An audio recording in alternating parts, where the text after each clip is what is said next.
श्रीशैल बाबूराव हुर्ळे ज्या आरोपीवर भारतीय न्याय संहिता कलम 55 व 3(5) याप्रमाणे गुन्हा दाखल आहे आणि त्या आरोपीला आज मेहरबान कोर्टात हजर करण्यात आलेलं होतं.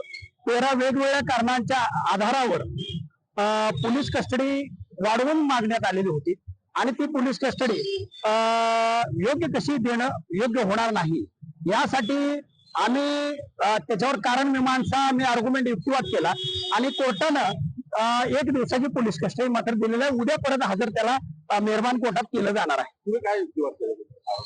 मी या कोर्टाला निदर्शन आज काही ट्रायल नाहीये, हे फक्त युक्तिवाद हा केला की 13 जी कारण प्रथम आरोपीला जो प्रभाकर फुलारे याला हजर केली होती त्या रिमांड यादीमध्ये जी 13 कारणं होती तीच कारणं आहे अशी आजच्या रिमांड यादीमध्ये आहेत. अशा परिस्थितीमध्ये या कारणांसाठी पोलीस कस्टडी हे करणं किंवा हे योग्य होणार नाही.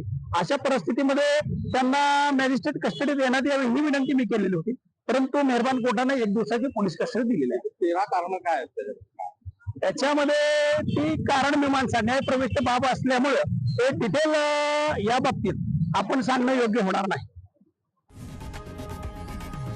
लोकशाही मराठी ऐका, पहा, जागरूक रहा.